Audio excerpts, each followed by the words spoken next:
로마노프 최후의 퍼즐, 과학이 밝혀낸 피해 진실.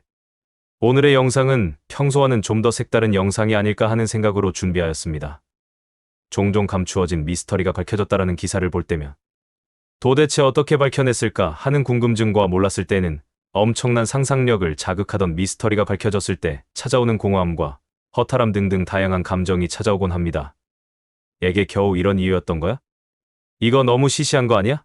고작 이런 사실을 과대 포장해서는 상상의 나래를 폈다니 하면서 아쉬움이 찾아오는 미스터리들도 많았던 것이 사실이기 때문입니다. 그 일례로 버뮤다 삼각지대의 미스터리가 밝혀졌을 때 그랬던 것 같습니다.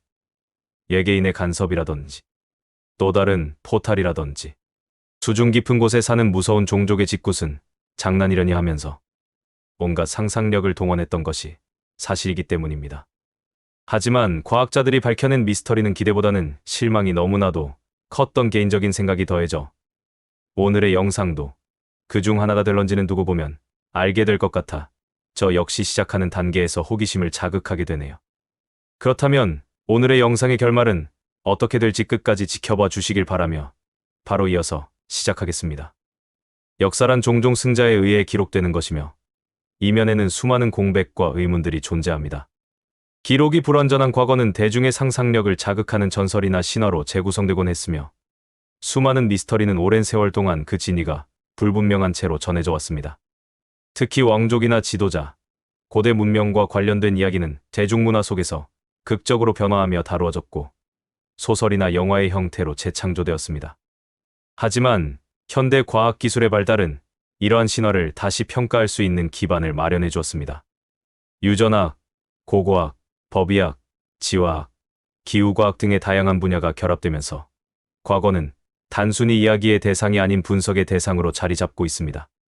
이제 역사의 먼지는 진실을 가리는 장막이 아니라 분석 가능한 증거로 기능합니다. 그 대표적인 사례 중 하나가 바로 러시아 로마노프 왕조의 마지막 공주 아나스타샤 니콜라예브나에 대한 생존설입니다. 1918년 7월 러시아 혁명의 절정 속에서 황제 니콜라이 2세와 황후 알렉산드라 그리고 그들의 자녀들인 올가, 타티아나, 마리아, 아나스타샤 그리고 어린 황태자 알렉세이는 볼셰비키 혁명군에 의해 예카테린부르크의 이파티예프 하우스 지하실에서 집단 처형당했습니다.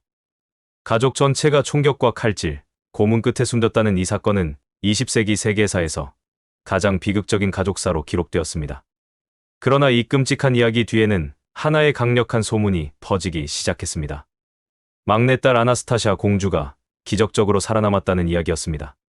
이 미스터리는 오랜 시간 동안 수많은 논쟁과 궁금증, 그리고 대중적 상상력을 불러일으켰습니다.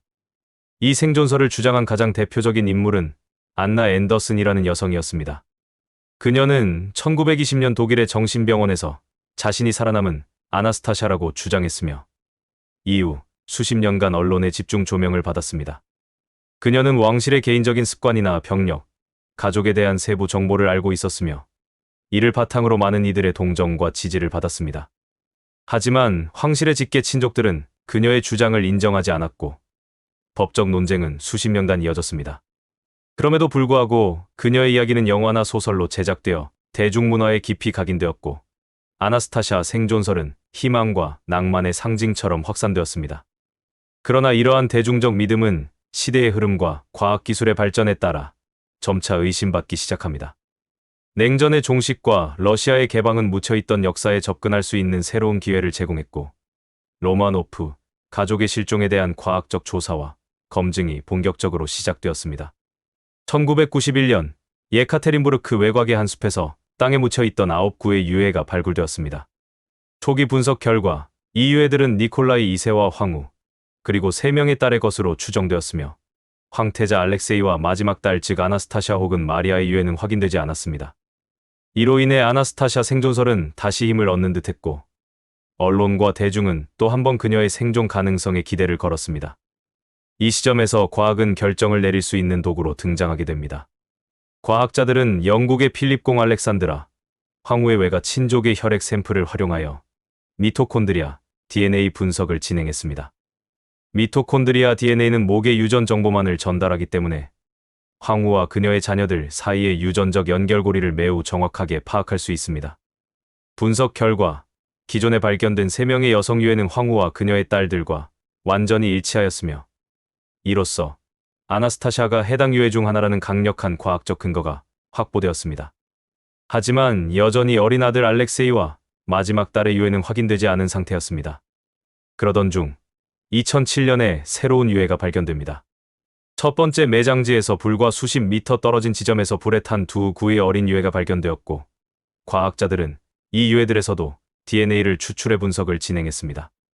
이때 사용된 비교 대상은 1891년 니콜라이 2세가 암살 시도에서 살아남았을 당시 입었던 셔츠에 남아있던 혈흔이었습니다.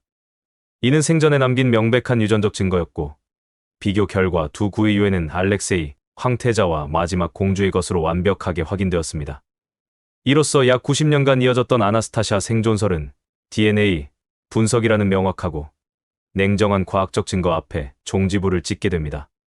여기에서 중요한 과학적 핵심은 바로 법의학 유전학의 정밀도와 신뢰성입니다.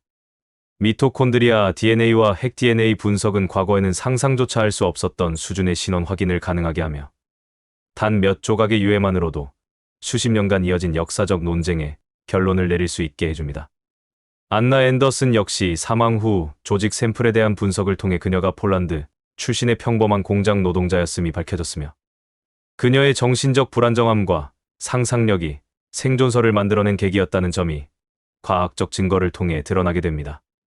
아나스타샤의 생존을 둘러싼 이 사건은 단순한 왕가의 미스터리를 넘어서 과학이 어떻게 역사적 신화를 바로잡을 수 있는지를 보여주는 결정적인 사례로 평가됩니다. 대중의 감정적 믿음과 상상은 오랜 시간 동안 진실을 가리는 장막이 되었지만 과학은 유전자라는 도구를 통해 그 장막을 걷어내고 진실을 드러내는 데 성공했습니다. 유전자는 이제 단지 생물학적 정보를 담고 있는 매개체를 넘어 과거와 현재를 연결하고 역사적 진실을 복원하는 강력한 기술로 자리매김하고 있습니다. 과학은 때로는 감정의 서사를 깨어버리는 냉정함을 가지고 있으며 그 냉정함이야말로 수많은 이야기들의 진위 여부를 가려내는 데 필요한 힘입니다. 아나스타샤 공주의 생존은 결국 허상이었지만 그 이야기가 만들어낸 상징성과 문화적 영향력은 여전히 대중의 기억 속에 남아 있습니다. 이제 우리는 그 신화를 이해하되 과학이 밝힌 진실 앞에서는 겸허해질 필요가 있으며 그 과정을 통해 우리는 역사를 단지 기억하는 것이 아니라 분석하고 검증하며 다시 써내려갈 수 있는 시대에 살고 있다는 사실을 실감하게 됩니다. 오늘의 영상은 어떠셨나요? 댓글로 좋은 의견을 부탁드리고 더 많은 미스터리를 원하신다면 구독과 좋아요, 알림 설정으로 함께해 주십시오. 지금까지 미스테리함 채널이었습니다. 감사합니다.